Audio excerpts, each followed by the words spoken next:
What's up, family? Welcome back to UTL TV. And I've been gone for a minute. Yeah, they had me struck, man. You know, they've been targeting for a minute. But we back on it, man. And I'm coming at y'all with this origins of the Baphomet, man. And the Knights of the Templar and how they infiltrated and how they've been, you know what I'm saying? They've been doing their thing since the late 1700s into the 1800s and up until now, you know, still infiltrating, still moving within the industry, and we're in the occult. You get what I'm saying?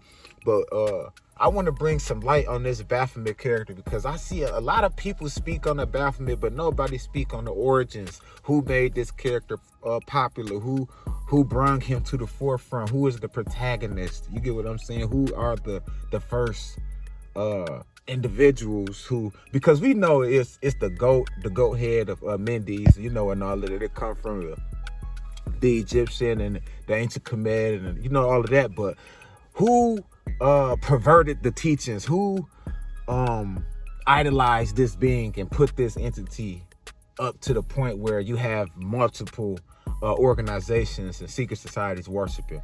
And we're gonna get into it, man. Now, the Baphomet was made popular by Eliphas Levi, born Alphonse Louis Constant. Yep, Alphonse Louis Constant, a Frenchman who grew up in the Catholic Church until he became a priest and decided to abandon the church and began studying astrology, quantum physics, demonology, and magic.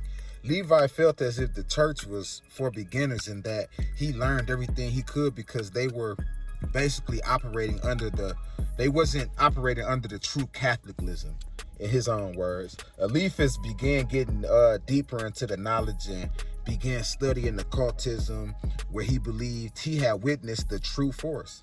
In the 1850s, Levi developed his magical theory by focusing on the context of spiritual magnetism.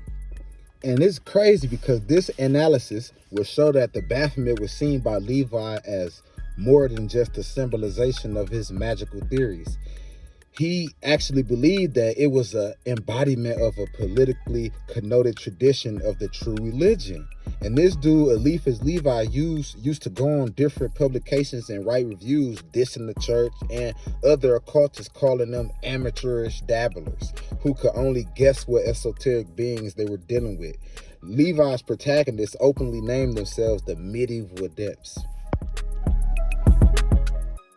And the protagonist is basically like one of his followers, the people who took on his ideology, his teachings, you get what I'm saying, and created their own movement and pushed forward with that.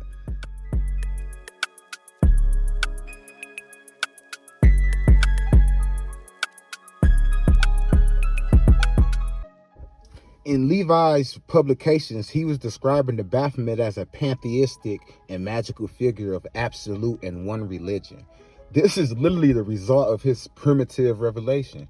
He believed that due to degenerates and misinterpretations, destroying this pristine doctrine, causing humanity to create or come into different, you know what I'm saying, religions. But according to Levi, they all carry traces of this divine doctrine that he spoke of, which is like worshiping the Baphomet and all of this, you know what I'm saying? Which he called the true Catholicism. It get deep, man.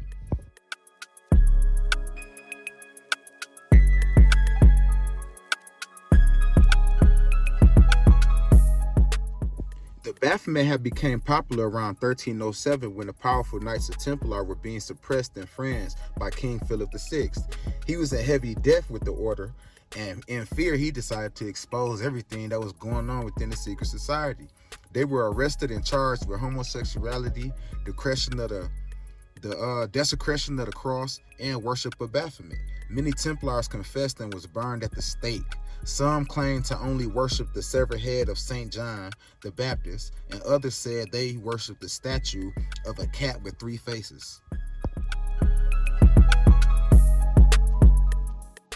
And reading this, this further let me know that the Knights of Templar were working with demonic entities and worshiping Lucifer, like a cat with 3 faces, the severed head of St. John the Baptist. Like, what? Like, burn them, you feel me? But after they were exposed, they had to go underground into hiding because members were being executed all over Europe. It was said that many of these knights joined the Freemason to hide and still be able to organize and worship. And before y'all comment, Knights Templar are not Masons. Yes, they are. Freemasonry is the umbrella society most of these small groups join under. Why do y'all think Rick Ross calls himself a Freemason and a Knights Templar? Look it up.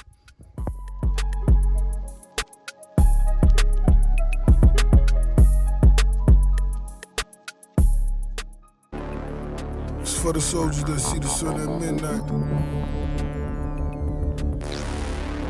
I can see it right now.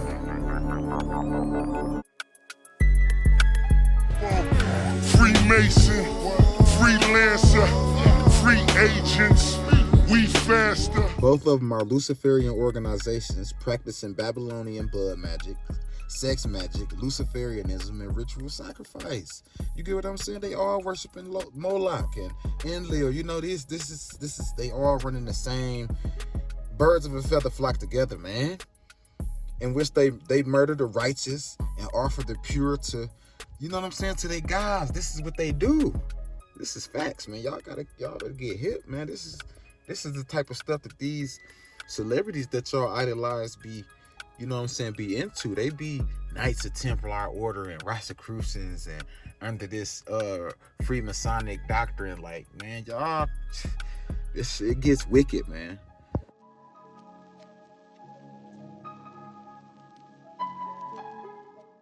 And I know y'all hearing all these names and that makes y'all confused, but y'all need to understand Satan has taken many names throughout history to leave individuals without knowledge of the occult confused and believing he didn't exist. These Knights of Templar are basically your modern day FBI or CIA infiltrating and killing to silence the truth and the rise of the people. Even some of these rappers are Knights of Templar, agents in disguise, and they infiltrate, befriend you, and set the play, all in the name of the order, all in the name of Moloch or Baphomet, whatever you want to call them.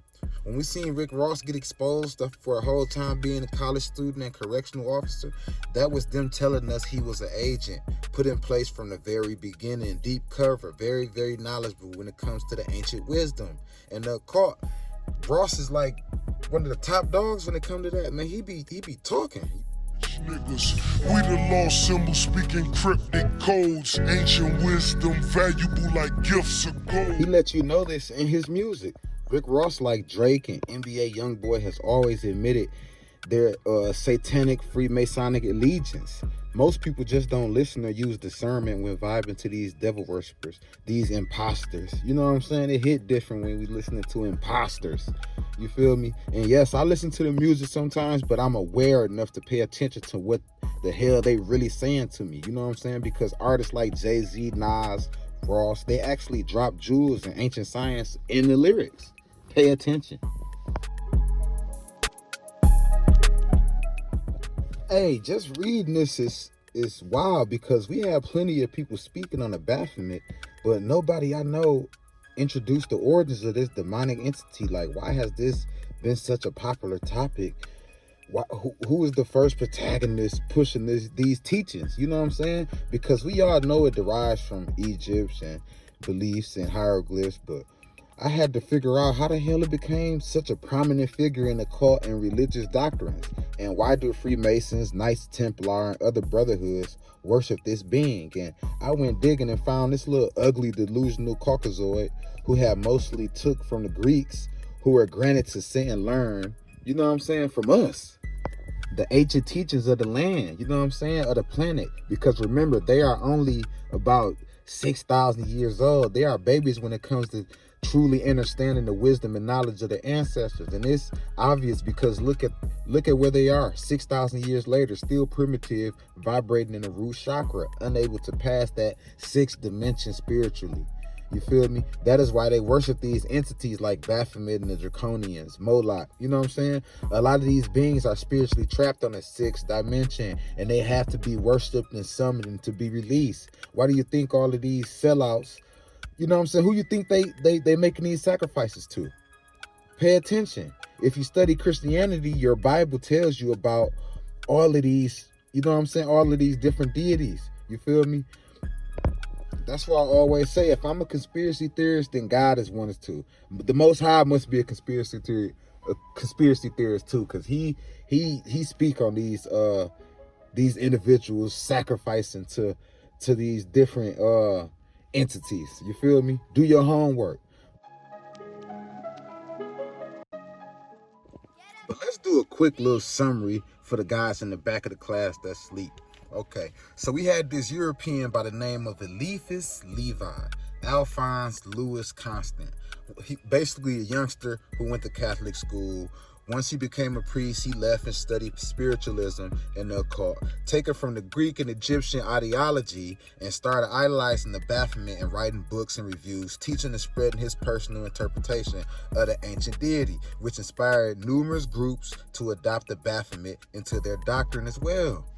Groups like the medieval adepts, Knights Templar, Rosicrucians, Freemasons, and once King Philip VI exposed the Knights Templar, they went underground and infiltrated the Freemasons and other groups who had similar occult practices. Do your homework. These Knights Templar actually went on and became assassins on call, working for the occult and the deep state right now as we speak.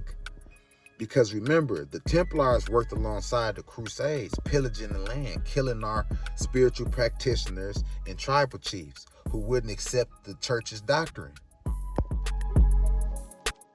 They came and infiltrated and set fires and specialized in poison and war tactics. You get what I'm saying?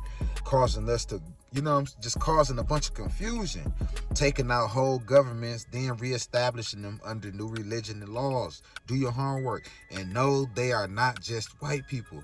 There's Black Templars, Spanish Templars, all of that. It's not just on one racial group that's in these societies, man. How do you think they are able to infiltrate everything in every race? Why do you think Rick Ross and Jay-Z speak on being Masons and Templars? You feel me? What Rick Ross like to say?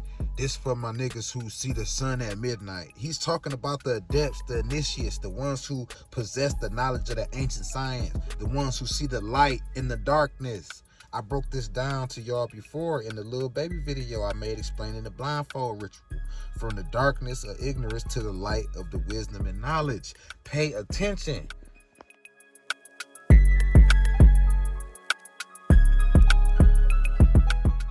These Knights of Templars are the assassins, the agents that hit you with the heart attack gun. You know what I'm saying? Hit you with the brain tumor. You know what I'm saying? They the ones that come and get you together and get you and make it look like an accident. They the ones that take control of your car and smack you on the side of the road, and crash you off into the side of the road. These are the Knights of Templar. That's just what they do. They are enforcers. You get what I'm saying? They are assassins, and they've been doing this since, I told y'all, since the 1300s, since before that, probably like the late 1200s. You feel me? But hey, this is just part one, man, of this Knights of Templar. I want to get more in depth on that subject.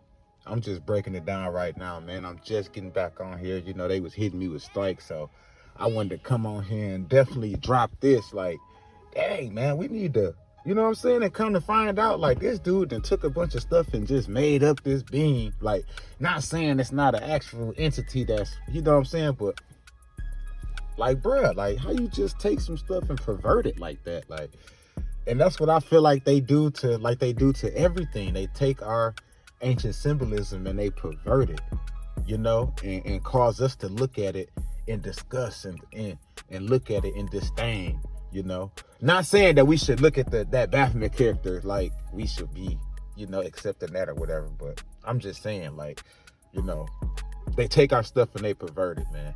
But this is just part one, man. I'm gonna jump back on here and hit y'all with a part two, man, soon.